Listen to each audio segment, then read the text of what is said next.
All right, guys, we're going to jump right on into this. So, to create this faux paint pour effect, all you're going to need is to go up into your elements and grab a shape or something. I don't know, for some reason, I use circles. What you're going to do is, if you want some like white lines in it, you can just leave that white. You can turn it into black, and you'll see why in a moment once we get there why you can do that. But we'll get there afterwards. I'm going to change it back to white. And oh, not the circle. Okay, so now I'm going to take my circle and I'm going to pick out colors.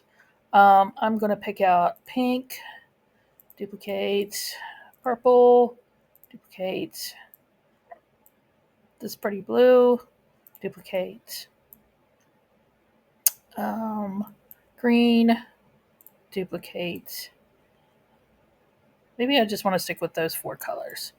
And then I'm going to duplicate and make a couple little black ones because I think I'm going to leave my background white. So I'm going to do a couple black ones. All right, so now that I have my colors here, what you want to do is fill up your page. So you can stretch them and fill it up however you want to. You just want to cover the whole page when you do it. So I am going to stretch these out in weird shapes and just try to leave no white spots. And if you do, it'll just be white pulling in there. It's no big deal.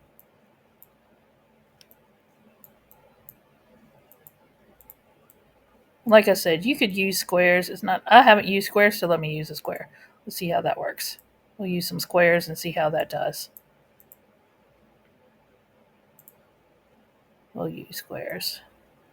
Oh, that's green. I don't want green there. Let's change it. Fill that out. And then I want a couple swirls of this in there.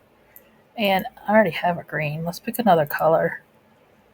How about I really pinky. Let's do two pinks. Or maybe, oh, let's do a purple. A pale. Oh, we got a pale purple. A yellow. There we go. Let's brighten that yellow up just a smidge. Can we brighten it up a little bit? There we go. All right. So now you got all the colors on here that you want. I'm going to stretch that out a little bit, and then I'm going to put one up here and stretch it out. All right. So now I got colors all over my canvas here. What I'm going to do is I'm going to File, Download, PNG, Download. Now you can do this on any size. It doesn't matter. You just want it probably the size of the design you're going to use it on. So now I'm going to upload it back to Canva. And then I'm going to make it a little bit bigger. And then I'm going to go into my apps. I'm going to put warp, enter, and then you want warp brush.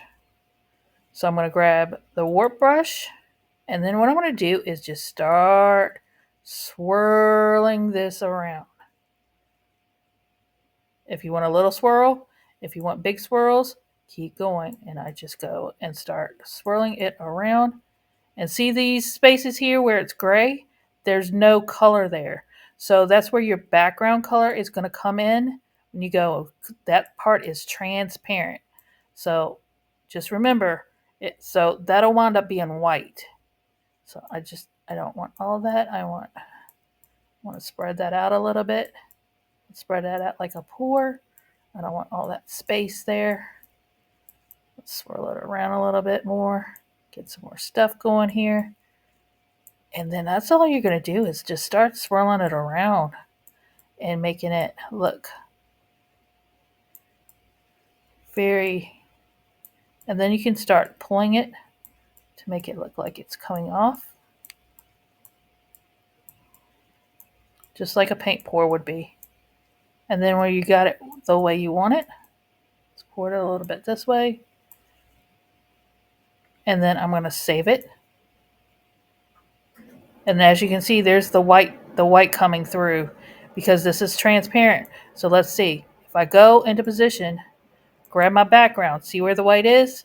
I can change that color. So I can change it to, let's change it to black, and that'll add more black in it. I can change it to the green and add more green in it. I can change it to red and add red into it. So you can change that where those are right there. The other thing is, once you have this, upload it. Let's change that back to white. I can go into my uploads, grab my dots again, and do another one, and it's never going to look the same. So I can go back into my apps, grab my warp brush, go in here, and just do another one. And do it a different way. Oops, it's getting a little laggy. So I could do another one, start mixing it around. So say you like that color palette and you wanted to make like 4 little designs that look the same on there. I could just go in here and just stir the pot, stir the pot. There you go, stir the pot. All right, say I like that. I'm gonna have that white in there. Maybe I'll make more black in there. But you know me, if you look at any of my stuff. So you have that, and then we could just go. Let's go into my uploads, which has 20 billion things in it. Let's see. What did I use earlier? It'd be down here, down. Girlfriend's got to scroll. I'm telling you, find what I want. Girlfriend's got to scroll. I got so much stuff in here. I need to clean my stuff out. I really do. I need to go through here and clean this out because I just got so many uploads. It's just, there we go. Like I used her. No, I don't want her. Her legs cut off. This one. And background remove. Go in here there. Put a little shadow on her. Make her look like she's like Tutti Frutti.